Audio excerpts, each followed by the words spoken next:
नारायण नारायण।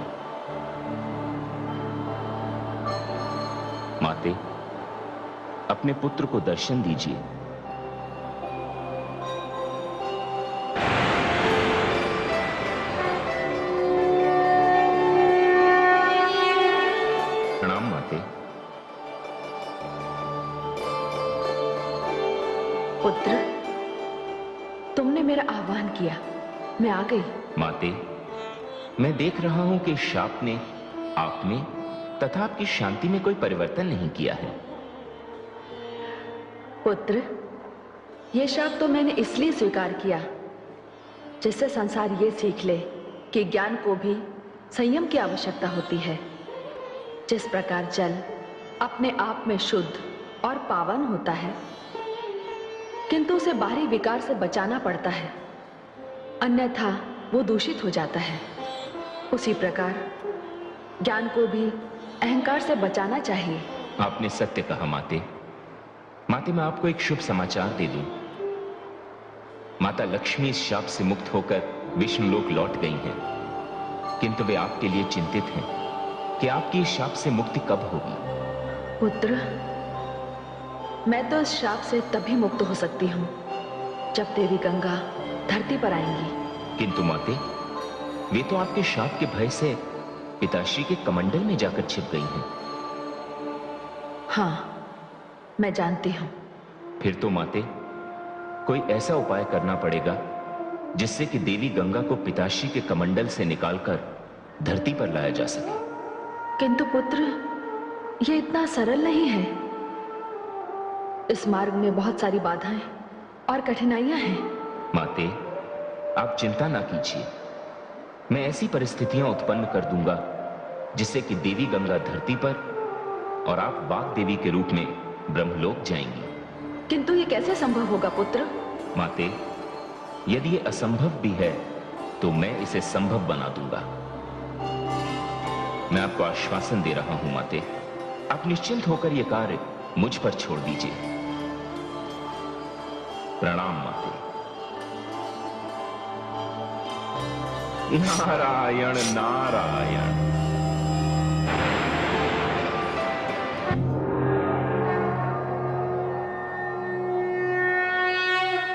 हे आदिशक्ति, हे देवी भुवनेश्वरी, क्या यह सत्य है कि देवी गंगा के पृथ्वी पर जाते ही मेरी शक्ति देवी सरस्वती को ब्रह्मलोक में ब्रह्मणी के रूप में आने की सुविधा प्राप्त हो जाएगी?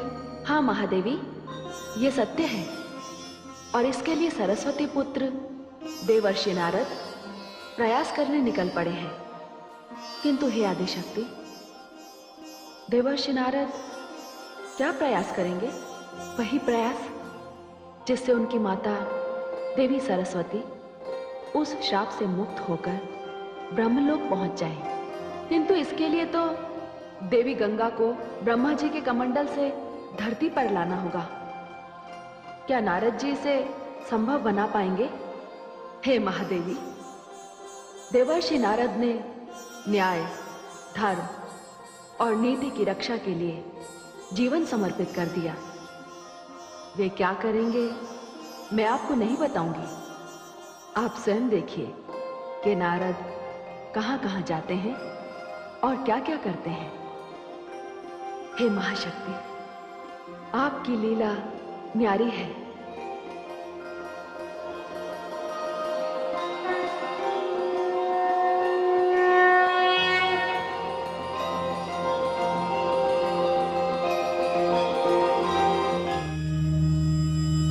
नारायण नारायण।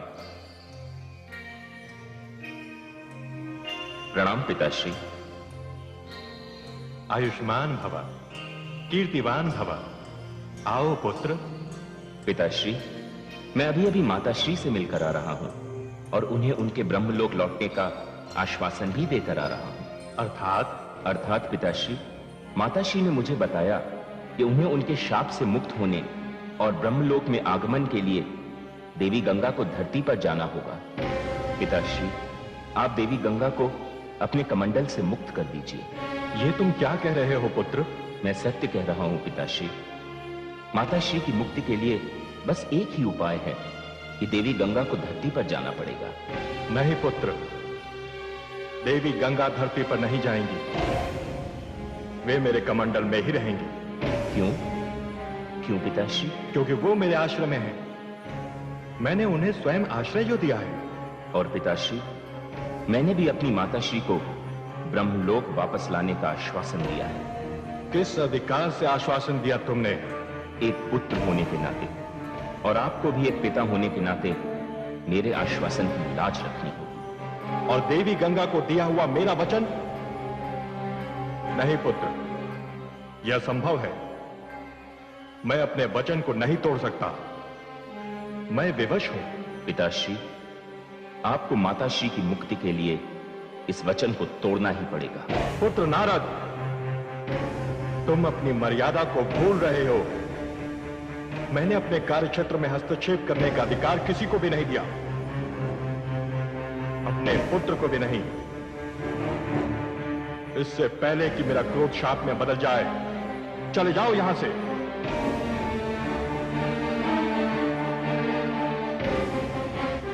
नारायण नारायण।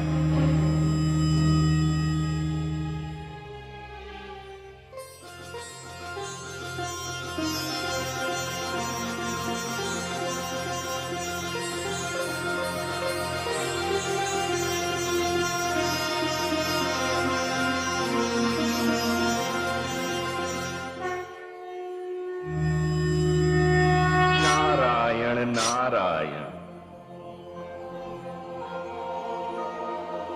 प्रणाम प्रभु। आइए देवर्षि, क्या समाचार लाए हैं? प्रभु, ये समस्या तो और भी गंभीर हो चली है। समस्या गंभीर होती जा रही है? वो कैसे? प्रभु, मेरी माताश्री की मुक्ति तो तभी संभव है जब देवी गंगा पिताश्री के कमंडल से मुक्त होकर धरती पर आ जाए। और पिताश्री देवी गंगा को अपने कमंडल से मुक्त नहीं करना चाहते। वे कहते हैं कि उन्होंने देवी गंगा को आश्रय दिया है और वे अपना वचन नहीं तोड़ सकते। तो अब क्या होगा देवर्षि? प्रभु, आप मुझे कोई ऐसा मार्ग बताइए जिससे देवी गंगा को धरती पर लाया जा सके। देवर्षि, ये कार्य इतना सरल नहीं है। कदाचित आप देवी गंगा का स्वभाव नहीं जानते। यदि वो बिना आधार के धरती पर आ गई तो उनकी वेगवती धारा धरती के उस भाग को लेकर रसातल में पहुंचा देगी, और ये बड़ा ही विनाशकारी होगा। तो मैं क्या करूं प्रभु? क्या मेरी माता को इस शाप से कभी मुक्ति नहीं मिलेगी? मेरा मार्गदर्शन कीजिए प्रभु। देवर्षि, मैं आपका मार्गदर्शन तो नहीं कर सकता। हां, केवल इतना कह सकता हूं कि इस समस्या का समाधान कहीं ना कहीं धरती से ही जुड़ा हुआ है। धरती से? हां, धरती पर एक राजा है जो महाराज सगर के नाम से विख्यात है। उनके 60,000 पुत्र हैं जिनकी आयु बहुत कम है। उनके भाग्य में अकाल मृत्यु लिखी हुई है। प्रभु, आपने तो निराशा के अंधकार में आशा की किरण जगा दी। मुझे आज्ञा दे प्रभु। महाराज सगर। नारायण नारायण।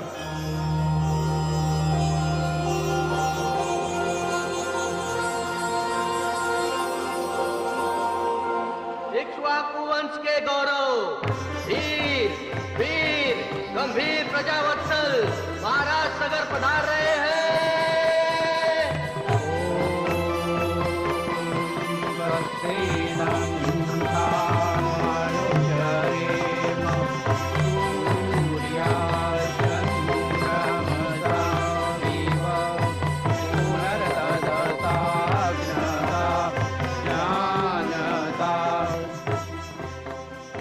राजन, कल्याण वस्तु।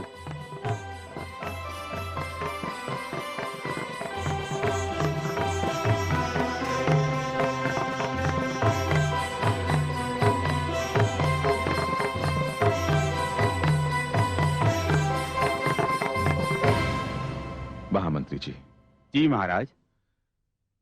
ये मां भगवती की कृपा है मुझ पर कि उसने मुझे 60,000 पुत्र प्रदान किए, किंतु खेद इस बात का है कि उनमें से एक भी इस योग्य नहीं कि मेरा उत्तराधिकारी बन सके, जो मेरे पश्चात मेरी प्रजा को उत्तम शासन दे सके। नारायण नारायण। देवर्षि, प्रणाम देवर्षि। आयुष्मान भव। महाराज, आपको अपने पुत्रों से दुखी होने के स्थान पर कोई ऐसा उपाय करना चाहिए जिससे कि आपके पुत्रों के ही कारण आपकी कीर्ति अमर हो जाए। यह कैसे संभव है देवर्षि? जिस राजा के 60,000 पुत्र हों, जिस राजा के इतने हाथ हों, उसे तो अश्वमेध यज्ञ करना चाहिए। एक नहीं, अनेक अश्वमेध। क्या ये संभव है देवर्षि? संभव है महाराज, अवश्य संभव है। आपका सामना करने की शक्ति आज धरती के किसी राजा में नहीं है। महाराज, आपके यज्ञ के अश्व को कौन रोक पाएगा? राजन, यदि आप अपने पुत्रों को पृथ्वी की चारों दिशाओं में भी भेज दें, तब भी आपके यज्ञ का अश्व सकुशल वापस लौट आएगा। देवर्षि, कृपया मुझे यह बताएं कि मेरे आतताई और उत्पाती कुपुत्र इस यज्ञ में उचित आचरण निभाएंगे? क्या यह यज्ञ संपन्न हो पाएगा देवर्षि? अवश्य संपन्न होगा महाराज। तब तो मैं यह यज्ञ अवश्य करूंगा, अवश्य करूंगा। धन्यवाद देवर्षि। आयुष्मान भव। नारायण नारायण।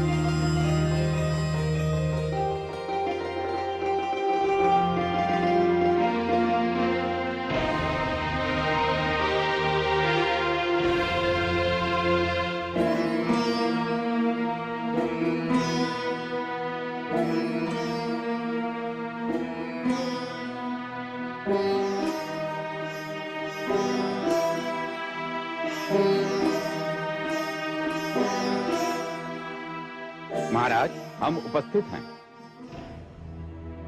महामंत्री जी, हम अपने गौरवशाली कुल के गौरव के विस्तार तथा कल्याण के लिए अश्वमेध यज्ञ का आयोजन करेंगे, और हम इस यज्ञ में सहयोग देने के लिए अपनी प्रजा का आह्वान करते हैं। हम सेवा और सहयोग के लिए प्रस्तुत हैं महाराज। पुत्र करमवीर। जी पिताश्री। अश्वमेध के लिए शुभ लक्षणों से युक्त अश्व को चुनकर शास्त्रीय विधि से उसे दिग्विजय के लिए छोड़ दिया जाए, और यह सारा अभियान तुम्हारी देखरेख में होगा पुत्र। जी। ठहरिए पिताश्री। प्रणाम पिताश्री। पुत्र असमंजस तुम? हाँ पिताश्री, आप ये यज्ञ नहीं करेंगे। ये तुम क्या कह रहे हो पुत्र? मैं सत्य कह रहा हूं पिताश्री। क्या आप अपने पुत्रों और मेरे भाइयों को नहीं जानते कि वो कितने उत्पाती और उद्दंड हैं?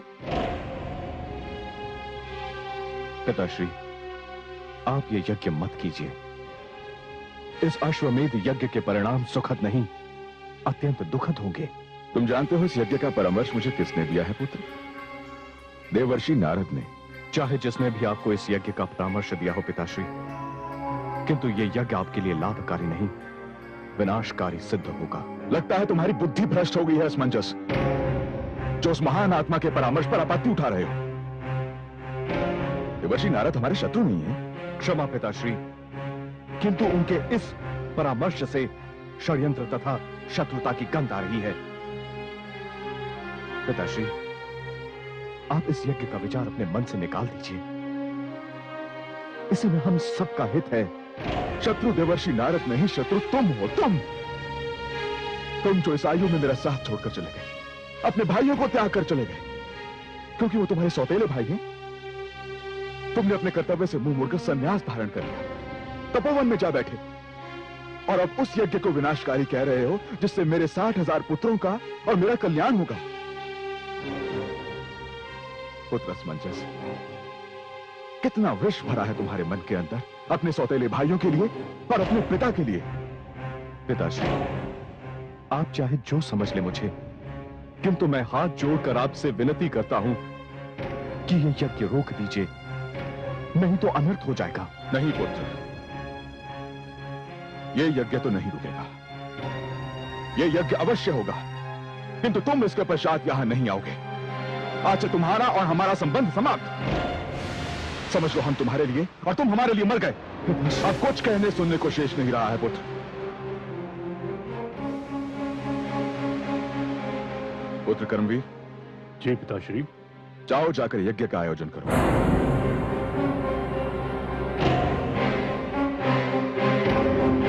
जो आज्ञा पिताश्री।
कल्याण वस्तु राजकुमार। चलो।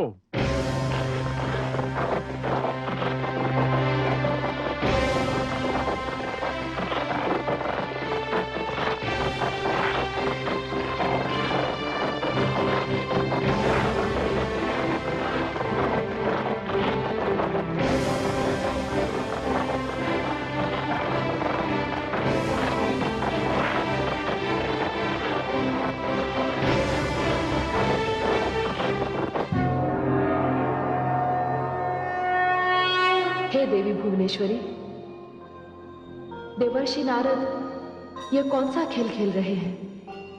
राजा सगर से अश्वमेध करवाने के पीछे उनका क्या उद्देश्य है? वे ऐसे तो नहीं है कि व्यर्थ में किसी को कष्ट दें। आप क्या सोचते हैं, यह यज्ञ पूर्ण होगा? हाँ महादेवी, यह यज्ञ अवश्य पूर्ण होगा और महाराज सगर को अश्वमेध यज्ञ का फल भी मिलेगा। शेष तो आप देखती जाइए।